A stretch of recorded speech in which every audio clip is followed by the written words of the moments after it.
വിനോദസഞ്ചാര കേന്ദ്രങ്ങൾ കേന്ദ്രീകരിച്ച് ലഹരി മാഫിയ സംഘങ്ങൾ പ്രവർത്തിക്കുന്നതായുള്ള റിപ്പോർട്ടുകളുടെ അടിസ്ഥാനത്തിൽ പരിശോധനകൾ ശക്തമാക്കി എക്സൈസ് ഷാഡോ ടീമിന്റെ രാത്രികാല പരിശോധനയും സ്ട്രൈക്കിംഗ് ഫോഴ്സിന്റെ പകൽ സമയ നിരീക്ഷണവും വിനോദസഞ്ചാര കേന്ദ്രങ്ങളിൽ ശക്തമാക്കി.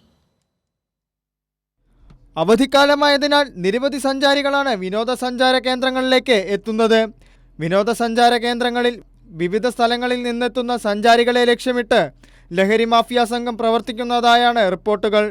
ഇതിന്റെ അടിസ്ഥാനത്തിൽ ശക്തമായ നടപടികളുമായാണ് എക്സൈസ് ഡിപ്പാർട്ട്മെന്റ് മുന്നോട്ടു പോകുന്നത്. ഇപ്പോൾ നമ്മുടെ അവധിക്കാലമാണ്.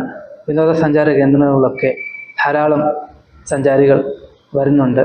അതോടൊപ്പം തന്നെ നമ്മുടെ പ്രധാന പ്രശ്നമായ മയക്കുമരുന്നിൻ്റെ ഉപയോഗവും കൂടുതലായി കാണപ്പെടുന്നൊരു സാഹചര്യമാണുള്ളത്. മയക്കുമരുന്ന് മാത്രമല്ല, അനധികൃത മദ്യനിർമ്മാണവും വിതരണവും ഒക്കെ ഈ മേഖലകളിലേക്ക് കൂടുതലായി കാണപ്പെടുന്ന സാഹചര്യമുണ്ട്.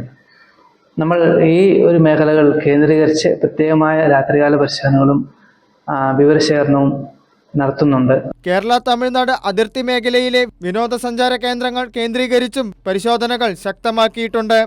രാമക്കൽമേട്, ആമപ്പാറ, ചതുരംഗപ്പാറ, ചിന്നക്കനാൽ, തേക്കടി തുടങ്ങിയ വിനോദസഞ്ചാര കേന്ദ്രങ്ങൾക്ക് സമീപമുള്ള പ്രദേശങ്ങൾ, മൂന്നാർ മേഖല തുടങ്ങിയ ഇടങ്ങളിലെല്ലാം പരിശോധനകൾ ശക്തമാക്കിയിട്ടുണ്ട്. നമ്മുടെ ജില്ലാ അതിർത്തിയിലെ ടൂറിസ്റ്റ് കേന്ദ്രങ്ങളായ രാമക്കൽമേട്, ചിന്നക്കനാൽ, കുളുക്കുമല, പിന്നെ സൂര്യനെല്ലി ഇങ്ങനെയുള്ള സ്ഥലങ്ങൾ, പിന്നെ ചതുരംഗപ്പാറ, രാജാപ്പാറ അങ്ങനെയുള്ള മനോഹരമായ സ്ഥലങ്ങളിലേക്ക് ടൂറിസ്റ്റുകൾ ധാരാളം വരുന്നുണ്ട്.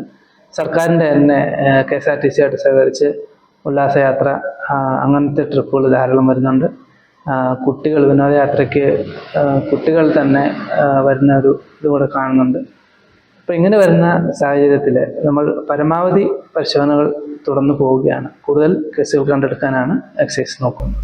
വരും ദിവസങ്ങളിലും ശക്തമായ പരിശോധനകൾ വിനോദസഞ്ചാര കേന്ദ്രങ്ങളിലെ റിസോർട്ടുകൾ, ഹോം സ്റ്റേകൾ, മറ്റു ആളുകൾ കൂടുന്ന ഇടങ്ങൾ തുടങ്ങിയവ കേന്ദ്രീകരിച്ച് നടത്തുമെന്നാണ് എക്സൈസ് അധികൃതർ നൽകുന്ന വിവരം. കൈരളി ന്യൂസ്, ഇടുക്കി.